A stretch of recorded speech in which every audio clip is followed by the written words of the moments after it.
Hey everybody, Bobby Morano here, recording my final e-demonstration for secondary general music practices. My unit is called Intro to Improv, and this will be taking place in my guitar, bass, drums, and piano class, which I currently teach at Windsor High School in Windsor, New York. So, what are the main concepts of this unit? This unit is going to serve as an introduction to blues improv. Students are going to learn about the harmonic structure, rhythmic characteristics, and traditional form of 12-bar blues. Collaboration, contribution, and conflation, or putting all these pieces together, are crucial elements of making live band improv work. So in order to be successful, students need to work well with others, so collaboration is a big part of this. So again, students learning the difference between harmonic accompaniment, melodic improvisation, rhythmic improvisation, and rhythmic accompaniment, and also just learning about the historical context of improv and how it's been a part of music making for thousands of years. Again, this will be my guitar, bass, drums, and piano class. It's going to be Windsor High School students, grades 9 through 12. It's primarily urban, rural population, and approximately 9.1% of the student body lives below the poverty line. Our unit objectives is that all students can perform the harmonic accompaniment on bass and guitar, so they're going to be laying down the framework for the melodic improvisation, which will take place on the keyboard. All students can perform a 4/4 rhythmic accompaniment appropriate for 12-bar blues. Students can play the G blues scale on keyboard and apply it in a melodic improvisational context.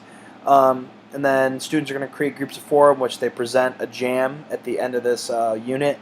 And students are going to incorporate these improvisational techniques in any instrument they perform on. And just students are generally professional and collaborative with others. Here's some of the standards we're going to be covering. I'll just let you read those over really quick, as opposed to hearing me drone through these. Grading for this unit. So there's a lot of informal assessments and formal assessments that I'm going to be doing. You'll see there's a lot of times I have written in like 5 minutes for practice on a certain concept.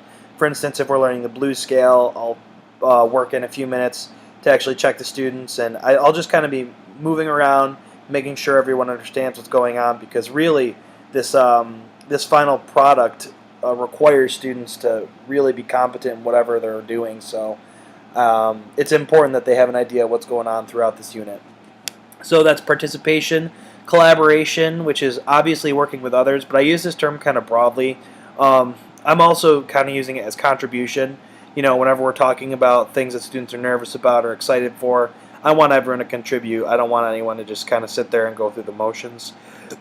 In terms of formal assessment, there's a recorded video session in the last class, which is 20 minutes long, just so I can kind of make sure everyone's participating and doing what they're supposed to do and they meet requirements. And then, of course, the final jam, which they will present to the class.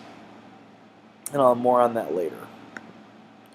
So the materials we need, obviously enough instruments for everyone to perform on, MacBooks for recording and documenting, smartboard, blues charts and notation, other materials, just drumsticks, guitar picks, and YouTube, which I actually use for practice tracks in this class, and it's a great resource. So what we'll be doing in Class 1, our essential questions are: what is improv, why do people improvise music, and where does it come from? Students are going to learn about harmonic structure, form, and the brief history of 12-bar blues, and then an introduction to harmonic and rhythmic accompaniment, which again will be the bass, guitar, and drums, and just an introduction to rhythmic improv and different characteristics that are traditional of the blues style.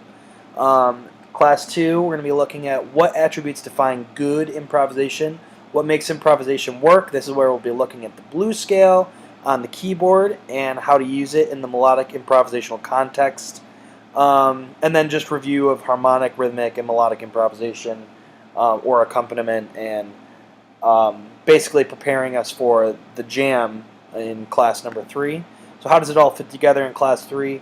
How does each instrument work? What purpose does it serve within the larger context of improvisation? And is improvisation harder or easier than performing notated music?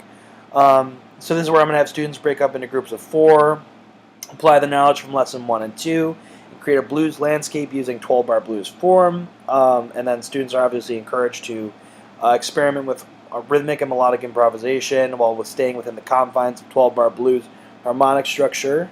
And then we're going to reflect on this experience. What did we learn?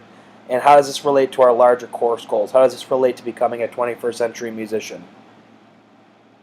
So for all my lessons, this was something I learned in our student teaching. I teach way better if I give myself a really strict timeline. So for all of my lessons, I always provide a little outline like this, just minute by minute what I'm going to be doing, because otherwise I can really get off task and not end up accomplishing what I need to do, especially in a unit like this where there's so much that needs to be done. So here's my procedures for lesson number 1. So I'm going to start with a discussion. What do we know about improvisation? What musicians traditionally use this? What genres? Where do we see improvisation outside of music, in theater or in things like that? And what's different about composed music and improvised music? So then I'm going to give them a brief history of improvisation. As you can see here, I've got some Baroque jazz, Bach rocking the Wayfarers there. So just a little history here. Bach and Mozart were both phenomenal classical improvisers, kind of the lost art of classical improvisation. Why don't classical musicians still improvise? Jazz music in Black America, one of the first definitively American styles of music, was birthed in New Orleans. Jazz has deep roots in improvisation, dating back to King Oliver, one of the first great cornetists. And interestingly, rap music, another traditionally Black American music genre, has strong roots in poetic and rhythmic improvisation. So what social or economic factors could influence the tradition of improvisation rooted in Black American music, excuse me. Delta blues, Robert Johnson and over here. So another American genre came out of New Orleans, Delta blues. This was a sort of a dumbed down version of music in some ways that was more accessible to amateur musicians, and pioneers like Robert Johnson focused more on songwriting ability than on their technique. However, the harmonic structure and form of the blues found its way into jazz and a bunch of other styles of music, and eventually influenced bands like the Beatles and Led Zeppelin. And then jam bands and the Dead. So the Grateful Dead incorporated elements of improvisation in their live shows, dubbing themselves a jam band and subsequently changing rock and roll history. And then there are artists like Frank Zappa that they really put more emphasis on the improvisational aspects of music as opposed to the songwriting aspects. So lesson 1, 12-bar blues. We have vocabulary words, form, harmonic structure, and a bar. 12-bar blues is the most common harmonic progression used in blues music. Consists of the 1, 4, and 5 chord, played in a specific repeated order. Traditional order of these chords is as follows, and I'm going to give them this chart here. So we have 1, 4, 1, 5, 4, 1. And sometimes people will put a 5 chord at the end, but just to kind of keep things a little bit simpler here, I'm just going to keep it a 1 chord at the very end. Rhythmic accompaniment. So this is going to be our drums. We're going to start with the drums. A rhythmic accompaniment is a non-pitched instrument that uses rhythmic motives to integrate a feeling of movement or motion within the greater context of a given song. Whenever we do any of these instruments, we arrange them in a circle. So students are going to sit in drum circle and just kind of go over a pretty basic blues beat. So we're going to keep bass drum is going to be on each beat. Snare is played on 2 and 4, and the hi-hat's going to give us that shuffle, that steady 8 note, so either the or a nice kind of swung feel. So just really simple accompaniment. And then we're going to go over some things that are traditionally or characteristic of blues drumming. So fills using triplets. Doing shuffle beats and swing beats, kind of having that laid-back, lazy feel, and almost feeling like you're in 6/8 as opposed to 4/4. And then also just, kind of experimenting with dynamics, kind of keeping it low in the first few bars, and then really adding fills and cymbals towards the 4 and 5 chord in bars 9 and 10. So then we'll do a short practice. As I was saying before, I've included the YouTube link here. I'm not going to click on it now. So basically what this is if you go on YouTube and you search blues jam, backing track, no drums, you'll be able to find 20,000 of these. So I use these in class all the time. I've got my smartboard hooked up to a really nice sound system in my classroom. So, I can make it really loud, and students can kind of just have time to practice on their own with an actual jam. So they're actually getting to apply this knowledge right away. So after that, we're going to move on to the harmonic accompaniment. Again, this is the guitar and bass aspects of this jam. So harmonic accompaniment is a chord progression used for our musical landscape. Harmonic progression provides scaffolding for melodic improvisation to build on. So then I'll ask students, okay, so if it's a 1, 4, and 5 chord for 12-bar blues, what chords are we going to use in the key of G? It'll be G, C, and D7. So here's a little chart for our 12-bar blues. So then we're going to get in the guitar circle. I'm going to lead a review of chord shapes for G, C, and D7. We're all going to practice together. And then once students become more comfortable with 12-bar blues structure, they're encouraged to experiment with different rhythmic motives, including strumming patterns, triplets, palm muting, adding non-chord tones if they're really feeling crazy. I couldn't think of how to explain this best, so I'm just going to play it. So like non-chord tones, like I'll teach them really quick how to do just like the...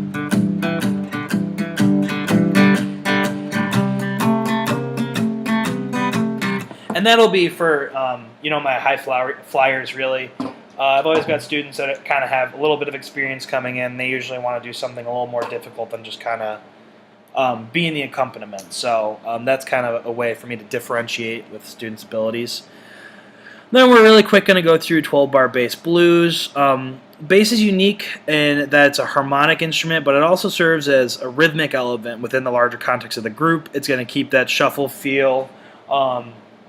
Again, sort of that.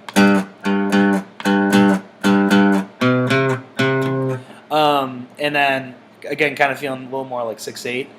And the bass player can also move melodically, kind of adding in some chromatic stuff as well. So that's bass. That's the end of lesson 1. So students always help put away materials. This is one thing I'm really big on. So this is called an exit ticket. So when students are on their way out the door, I'm going to ask them a question about what we just did today. For instance, I'll say, give me one of the chords used in 12-bar blues if we're in G.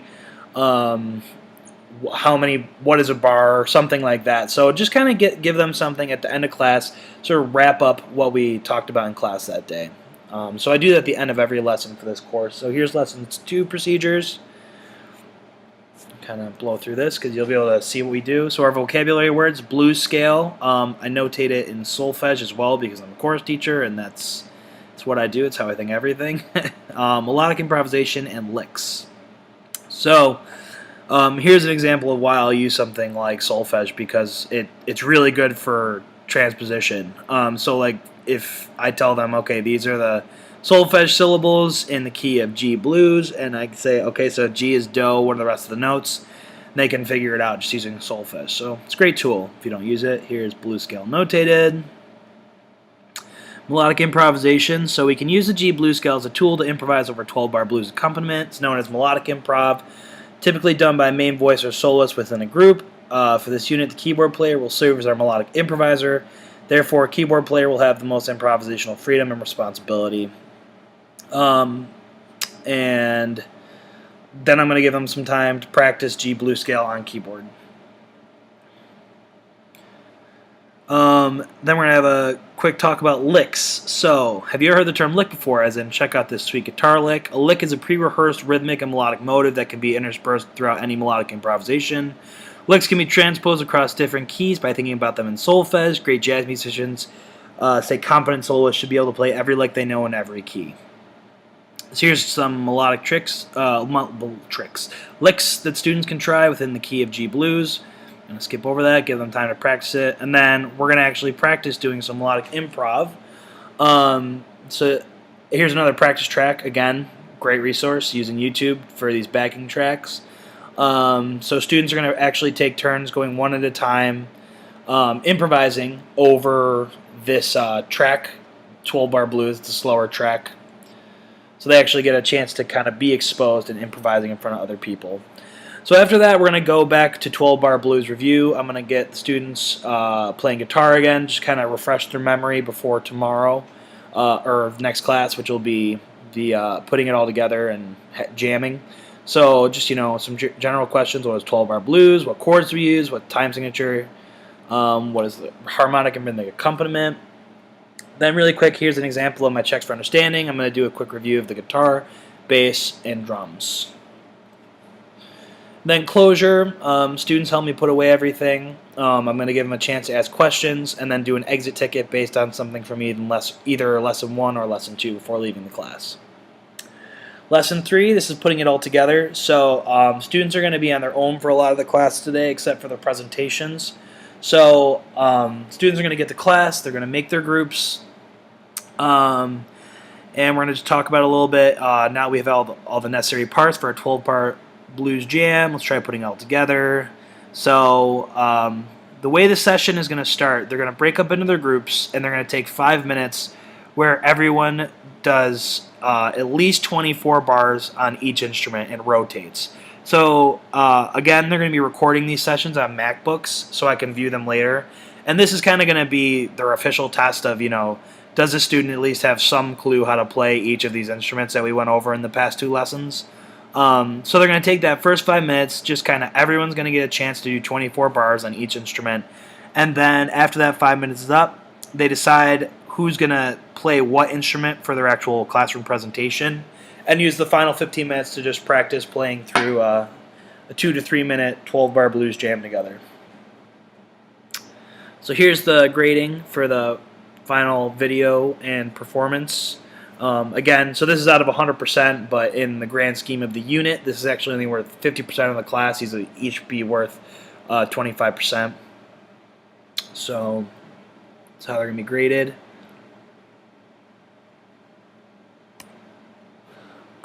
Easing into things. This is actually something I stole from For You to Be Musical.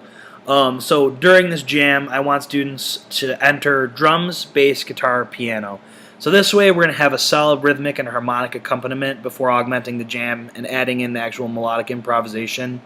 I think this is just good, especially for your students who may not be as competent at these instruments, to really kind of keep things simple and kind of give them a framework, some scaffolding to build on, as opposed to just diving right into it. I think things will get a lot more confusing then.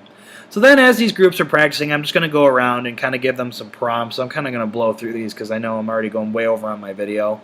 So, just with drummers, just telling them to experiment with different rhythmic motives, and then also just experimenting with dynamics. How does the dynamic change if you go from a loud driving beat to a quiet gentle beat, adding in fills? The most important thing is that you keep the form intact. If you get off, listen to the bass and get back on the beat.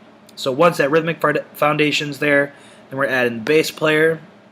For the bass player, you should try to keep improvising while keeping the overall form intact. Try some chromatic movement and trying different finger patterns, etc., etc. So, guitar player.